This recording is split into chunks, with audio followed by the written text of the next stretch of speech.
Olá, eu sou a Kelma Maziero e este é o Tarologuês, o podcast que fala de tarô. E vamos lá para o episódio de hoje. Gente querida, hoje é um dia especial para mim, porque hoje eu vou falar sobre um assunto que me interessa profundamente e sobre o qual eu costumo me empolgar bastante quando vou falar. Então, quem me conhece já sabe o quanto eu fico empolgada na hora de falar sobre isso. Mas essa empolgação não é à toa. Essa empolgação tem história e eu vou começar por ela para prosseguir aqui o meu pensamento junto com vocês e a gente poder refletir sobre um assunto que vem sendo usado de uma maneira bastante equivocada no meio do tarô.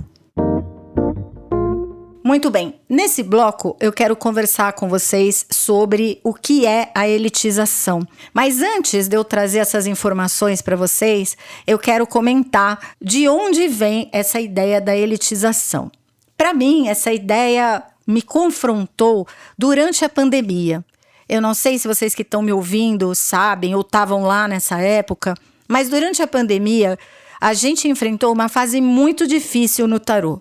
Porque estava todo mundo trancado em casa, as pessoas estavam precisando ganhar dinheiro para sobreviver e, obviamente, apareceu o tarólogo de tudo quanto é buraco que vocês possam imaginar. Nessa época, a concorrência ficou não só desigual, como ficou quase desumana. Tanto que durante essa fase, chegou um dado momento que eu resolvi fechar meu perfil do Instagram. Enquanto tinha um monte de gente ganhando seguidor e ganhando visibilidade, eu, na época, fechei o meu perfil, porque a quantidade de hate, a quantidade de agressão, a quantidade de ataque foi bastante desproporcional. Então, na época, eu decidi que ao invés de querer ganhar seguidor porque era pandemia, eu preferia ganhar em saúde mental, fechar o meu perfil e estar ali com pessoas que realmente queriam consumir ou acompanhar o meu conteúdo. Nessa mesma época, eu fazia parte de um podcast que chamava Dama de Copas. E foi nessa época que nós, pelo menos que eu saiba, pela primeira vez, fomos acusados, entre aspas, de elitizar o tarô. Quando a gente viu isso a primeira vez, a gente, e eu digo a gente porque o Dama de Copas era formado por 4 tarólogos, a gente ficou sem ação e sem reação. Primeiro, porque o termo foi usado como uma ofensa. E segundo, porque a gente realmente não entendeu o que as pessoas queriam dizer com aquilo.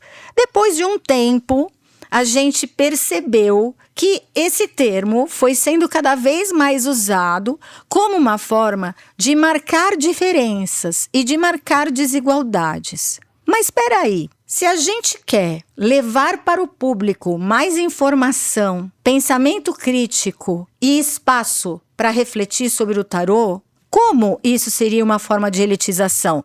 Não seria o contrário? E na época a gente pensou bastante sobre isso. Passou a pandemia, as coisas mudaram, muitas daquelas pessoas que eu chamava de tarólogos de pandemia voltaram aí para suas vidas cotidianas e deixaram o tarô de lado, mas infelizmente, minha gente, o termo ficou.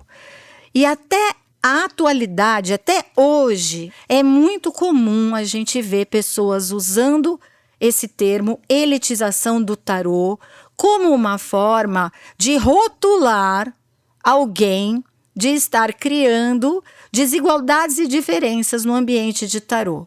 E é para isso que a gente está aqui hoje. Será que é por aí mesmo? Será que quando a gente leva informação para o público, quando a gente busca aprofundar o debate e quando a gente oferece ferramentas para as pessoas pensarem, será que isso é elitização? Ou será que a gente, na verdade, está incomodando aquelas pessoas que sempre se deram bem sem precisar dar uma melhoradinha nos seus serviços? A gente vai pensar sobre isso hoje e é por isso que eu vou começar lendo para vocês o que eu fiz aqui como uma busca no Google para a gente entender o que é elitização e, óbvio, a gente vai avançando nessa conversa ao longo do episódio. Segundo o Google, elitização é o processo de tornar algo restrito ou acessível apenas a um pequeno grupo privilegiado, geralmente definido por alto poder aquisitivo ou nível cultural elevado. Na prática, isso significa que algo que antes era popular ou acessível a todos passa a ter barreiras, como preços altos ou exigências específicas, que excluem a maioria da população. Resumindo, a elitização traz 3 características. A primeira, que é a exclusão, ou seja, é excluir as classes mais baixas de um acesso a certas coisas, ou é encarecer determinados produtos e serviços, que seria um principal mecanismo para gerar a inviabilização daquele produto ou daquele serviço, e portanto, a mudança de perfil, que seria o público original que fazia aquilo, ser substituído por um grupo com maior status social. Se a gente pegar isso aqui e pensar no tarô, como seria uma elitização, muito provavelmente a gente vai ficar chocado com a possibilidade de que, lá atrás, quando a gente estava no Dama de Copas, levando um debate mais aprofundado para o público, a gente estava fazendo exatamente o contrário da elitização. E que, como eu mencionei antes, é muito possível que a gente tenha mexido com pessoas que não queriam que a gente mudasse o status do conhecimento na época, porque essas pessoas ganham dinheiro com a desinformação. Então, quando a gente pensa em elitização e quando a gente pensa no tarô em elitização, é fundamental que a gente pense a quem serve essa elitização e por que a elitização seria uma acusação se, na verdade, no nosso trabalho com o tarô, elitizar é uma coisa extremamente complicada e que a nossa formação e a nossa profissionalização costuma ser, inclusive, bastante parca e duvidosa em alguns casos. Ou seja, falar em elitização no tarô é inviabilizar o acesso ao conhecimento por parte das pessoas que gostariam de ter uma profissão mais digna, atualizada e diferenciada. Quando a gente fala em exclusão, encarecimento e mudança de perfil, a gente pode pensar sim que trazer o tarô para o século XXI seja um grande incômodo para todas essas pessoas que estão se dando bem e ganhando dinheiro há tanto tempo sem precisar de fato estudar e sem precisar ter tanta dor de cabeça com isso. Quando a gente começa a usar o termo elitização como uma forma de acuar o outro, a gente já precisa começar a pensar se essa é a melhor maneira de defender a sua parte nessa história. Ou seja, se essa é a melhor maneira de você defender o seu quinhão. Será que acusar alguém que leva o conhecimento para o público de elitista é de fato elitista ou a gente só está querendo isolar a bola nessa hora? Eu não sei se vocês conhecem esse termo, mas esse era um termo que eu usava muito com meu filho quando eu era pequeno. Ele jogava futebol com os amiguinhos dele na quadra e de vez em quando tinha um que adorava dar aqueles chutes enormes e a bola ia parar lá no meio do matagal e ninguém conseguia ir buscar. E toda vez a gente falava, caramba, fulano isolou a bola. Ou seja, quando a gente entra num debate para isolar a bola, para acuar o outro e para acusar esse outro de algo que se bobear nem faz sentido ali, a gente está sim querendo defender a nossa parte sem olhar com a devida atenção e sem debater com a devida profundidade. É por isso que a gente está aqui nesse podcast hoje. Como a desigualdade é um tópico super sensível no Brasil e está aí o Michel Alcoforado, um antropólogo que estudou a vida dos ricos e trouxe para a gente claramente a maneira como essa desigualdade opera, principalmente entre pobres e ricos, a gente começa a entender que algumas ofensas pra gente, elas batem num lugar tão cultural e tão estrutural que às vezes a gente nem para pensar a respeito delas. Não é à toa que eu estava animadíssima para fazer esse episódio, porque eu venho pensando sobre isso e elaborando sobre isso há muitos anos, justamente por perceber que essa acusação é, em grande medida, vazia. Uma vez que, se a gente eleva o debate e leva esse debate para o público, a gente está fazendo exatamente o contrário de elitizar. Mas, quando bate na nossa estrutura, na nossa raiz, no nosso recalque cultural, a gente se fecha e assusta e fica com medo de estar parecendo elitista. E é nessas horas que a gente não só enfraquece o debate, como todos nós acabamos perdendo espaço. Então, nesse bloco, eu quero pensar com vocês uma questão fundamental que me inquietou durante bastante tempo e que hoje ainda me movimenta até para eu fazer esse episódio. A questão é a seguinte: por que é perigoso entender o estudo como elitização? No Brasil, gente, quando a gente entende que estudo e conhecimento são coisas de elite, a gente sustenta uma desigualdade e a gente sustenta um status quo que é bastante desumano.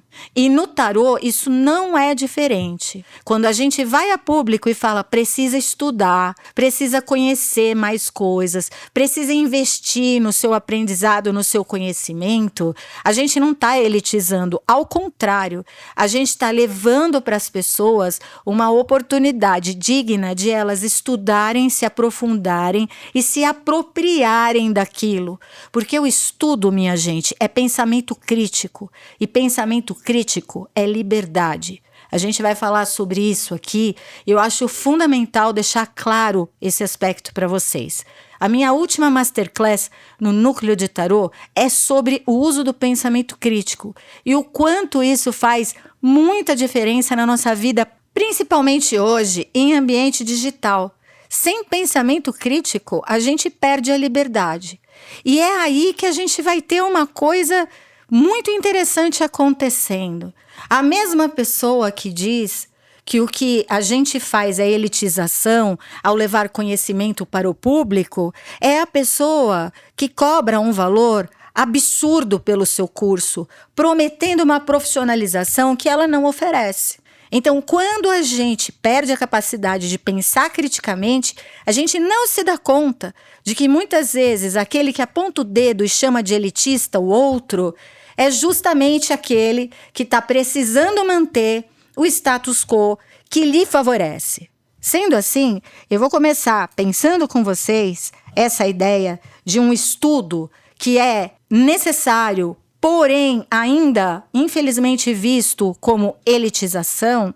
Eu quero ler para vocês aqui um trecho da doutora Jéssica Souza, que tem inclusive um perfil no Instagram, vou deixar o arroba dela, o arroba DRA Jéssica de Verdade, uma advogada criminalista, que recentemente fez um vídeo que eu transcrevi para trazer para vocês, porque eu achei brilhante, onde ela explicava no vídeo o porquê essa ideia de que a educação é um problema, de que educar é ser comunista, de que educar é um erro. E ela estava falando isso sobre uma influencer que a gente tem no Brasil, que eu não vou mencionar o nome, mas uma pessoa abjeta que afirma que, por exemplo, a educação é comunismo e que Paulo Freire é um comunista, sem nenhuma base sólida. Doutora Jéssica vem num vídeo e diz o seguinte, abre aspas: conhecimento é ouro. Para debater é necessário sair da superficialidade. Chamar a disputa de classe como algo negativo é, na prática, rejeitar qualquer questionamento sobre injustiças sociais. É preferir que as estruturas permaneçam como sempre foram. E essa é uma postura classista e elitista, porque naturaliza privilégios e trata as desigualdades como algo que não deve ser combatido. Paulo Freire denunciava o elitismo na educação, aquele que exclui, que silencia e transforma o conhecimento em um privilégio de poucos. Sua proposta era democratizar o saber e formar sujeitos críticos, capazes de compreender e transformar a própria realidade.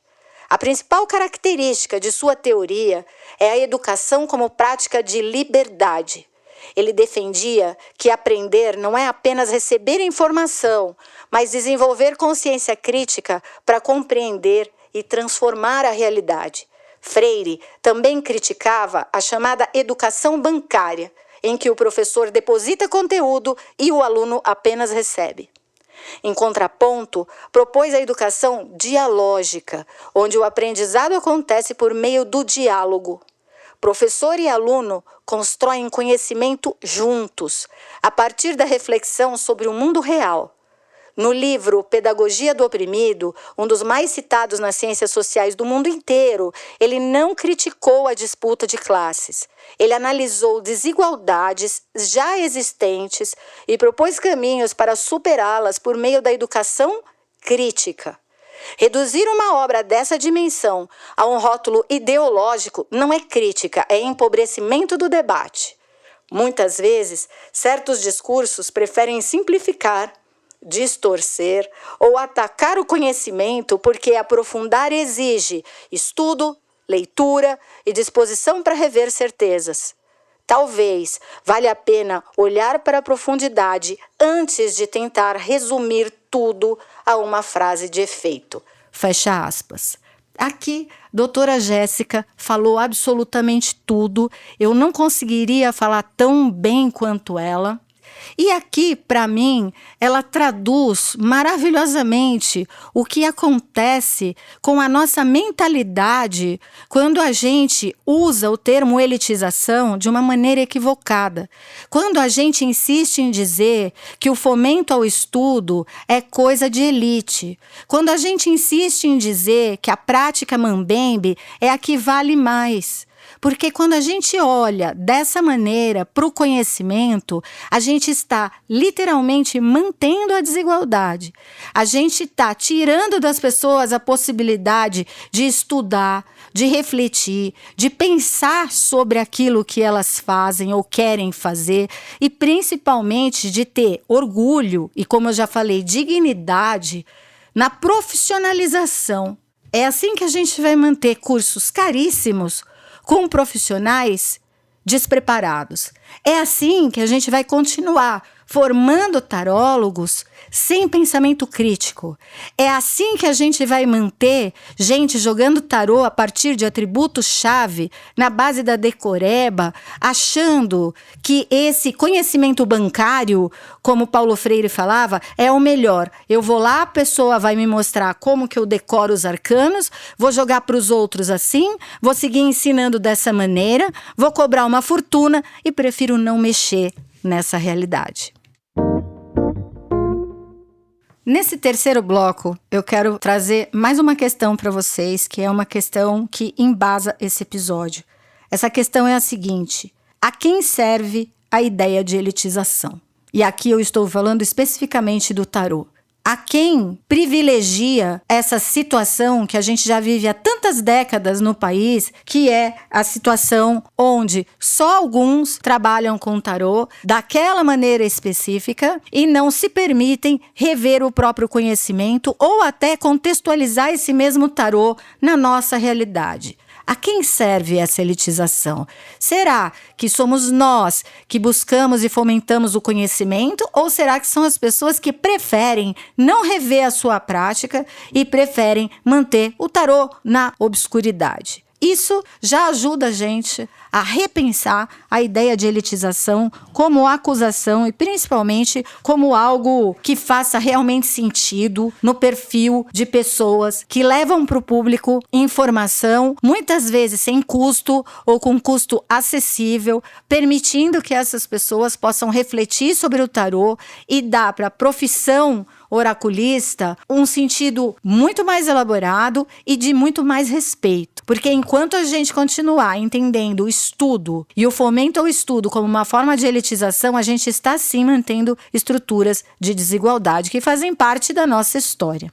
Esses dias, a minha filha chegou em casa super animada, porque ela sabe que esse é um assunto que me envolve bastante, e ela disse o seguinte: mãe, o meu professor de história me ensinou uma coisa que eu acho que você vai gostar de saber. Hoje ele explicou pra gente por que o brasileiro tem tanta dificuldade de estudar e por que ele tende a ir pelo caminho mais curto e muitas vezes preferir a violência. Eu falei, opa, me interessou. E aí ela me explicou que como a gente tem uma base colonizada no nosso país e a nossa cultura militar também é bastante importante na nossa história, a gente acaba, em alguma medida, preferindo ir na base do confronto. A gente acha que o estudo não serve para nada e a gente acaba, assim, reproduzindo uma lógica de colonizadores, mesmo sendo nós os colonizados, e a gente segue reproduzindo essa lógica violenta,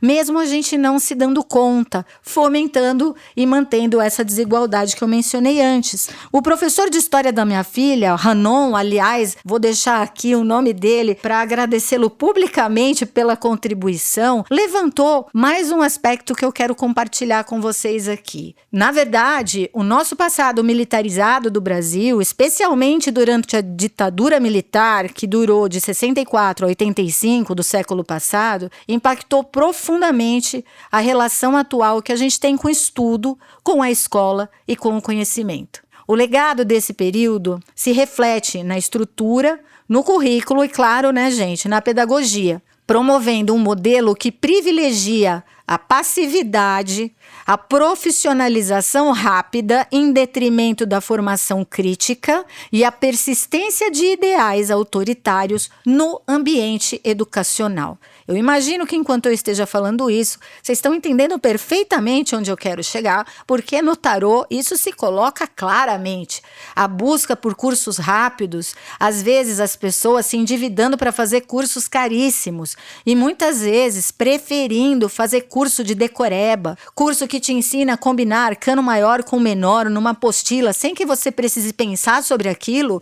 Isso sim é uma forma de manter uma estrutura de desigualdade, é um projeto de longo prazo. Então, alguns efeitos do nosso passado militarizado na relação com o estudo se fazem claramente nos nossos dias atuais. Um deles é essa ideia da pedagogia tecnicista e dessa passividade que a gente viu no bloco anterior, que o próprio Paulo Freire mencionou.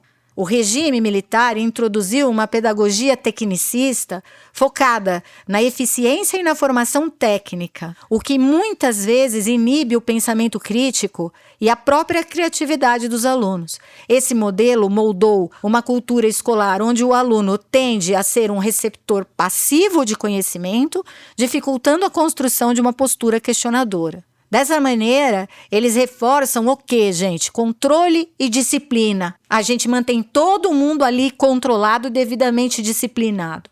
A gente foca na profissionalização sem dar espaço para a reflexão e o pensamento crítico, porque pensamento crítico liberta. Assim, a gente vai ter um impacto em vários níveis de ensino no Brasil. A gente não está aqui falando só de escola pública, não. A gente está falando numa mentalidade que, como eu falei para vocês, é sim um projeto de manter a situação como sempre esteve e usar muitas vezes o fomento ao estudo como se fosse um gesto de prepotência de quem oferece. Como se fomentar o estudo fosse arrogância, como se isso fosse para poucos e não deveria, isso tem que ser para todos. Se você tem o seu perfil na rede social, é fundamental que você leve conhecimento para todas as pessoas que te procuram, sim. É fundamental que você fomente pensamento crítico. É fundamental que você dê para essas pessoas condição de estudar com dignidade para que elas possam ter a sua profissão e não se sentirem reféns desse aprendizado.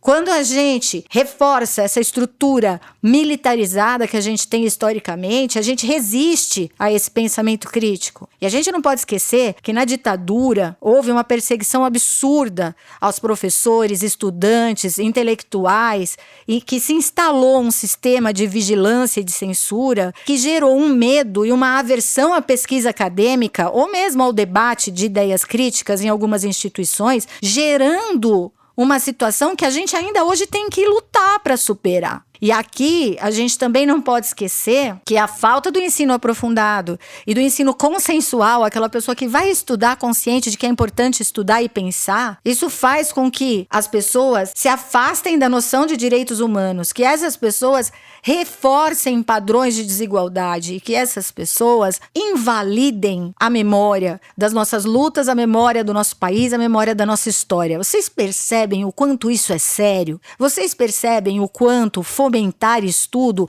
não deveria ser sinal, de modo algum, de elitização, mas pelo contrário, a gente precisa justamente facilitar o acesso das pessoas ao conhecimento, ao pensamento crítico, à liberdade de pensamento, ao invés de chamar as pessoas que estão dispostas a fazer atualizações e que estão dispostas a aprofundar o conhecimento de elitistas. Então a gente volta à pergunta do começo desse bloco: a quem serve a ideia de elitização?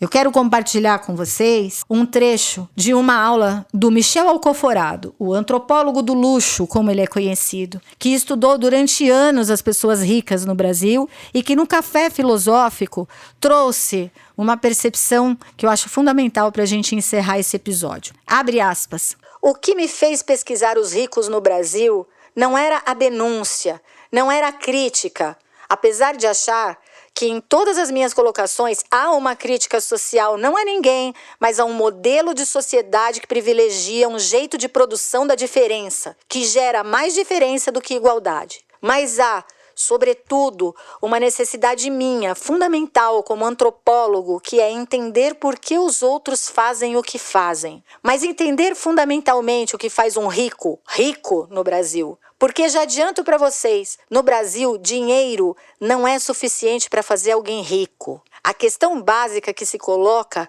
é que dinheiro aqui no Brasil é um assunto proibido.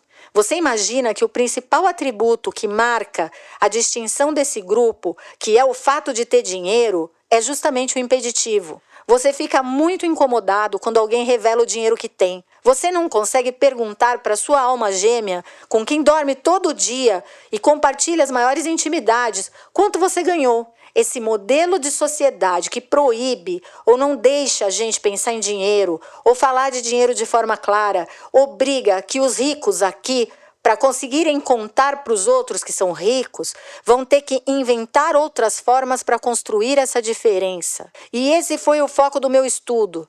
Mas, mais do que isso, como eles construíam legitimidade para a própria riqueza, a tal ponto que até pobre no Brasil defende rico. E isso se dá basicamente por uma questão decisiva, que é a capacidade que a elite brasileira tem de manejar fronteiras, de construir muros simbólicos, que dão para quem está dentro a percepção de que é isso mesmo, somos todos merecedores. Mas dá para quem está fora a ideia de que é isso mesmo, teve sorte, nasceu em berço de ouro, eu não nasci. Conseguiu coisas que eu não fui capaz de conseguir. Fecha aspas. Gente, aqui Michel Alcoforado traz um ponto que inclusive eu mencionei ao longo das últimas semanas no meu Instagram. Quando eu fui lançar o meu curso sobre leitura de vida material no tarô, finanças, trabalho e profissão, eu falei justamente sobre esse tabu esse que precisa ser estudado sem sombra de dúvida e que gera essa desigualdade que o Michel Alcoforado fala nesse trecho que eu trouxe para vocês. Uma vez que eu não posso falar se eu tenho dinheiro, se eu não tenho dinheiro, se o que eu tenho é suficiente, quanto eu ganho ou quanto eu quero ganhar, eu traduzo isso de outras maneiras, criando desigualdades. É por isso que o Michel Alcoforado fala que a nossa sociedade opera pelas diferenças.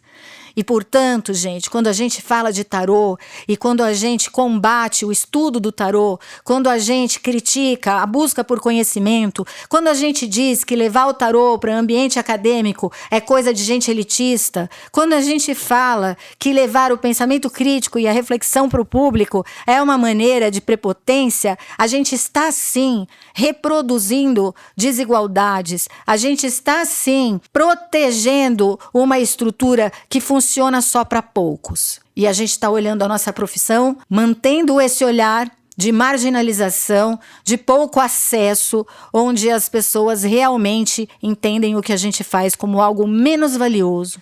Então eu encerro esse episódio pensando junto com vocês o quanto de coisa a gente tem que rever quando a gente chama o estudo no tarô de elitização. Quando a gente entende que estabelecer um código ético de prática profissional é uma forma de elitizar o tarô. Porque enquanto a gente achar que ter consciência de classe e levar o conhecimento para todas as pessoas é uma maneira de elitizar, a gente vai continuar reproduzindo uma estrutura que só privilegia sempre os mesmos. É isso, gente querida. Muito obrigada de terem me ouvido. Deixo essas sugestões que eu mencionei ao longo do episódio. Michel Alcoforado, doutora Jéssica Souza. Deixo aí a indicação de Davi Nemer, a pessoa que estuda a tecnologia da opressão, um autor brasileiro maravilhoso que mostra que essa tecnologia também privilegia só alguns e vai debater todas essas questões com mais profundidade. Enfim, deixo algumas sugestões para a gente poder pensar sobre esse assunto sem tantos dedos e principalmente não tendo a sensação de que estudar é errado. Errado é a gente chamar o estudo de elitização num país como o nosso. Abraço para vocês e até a próxima. Tchau, tchau.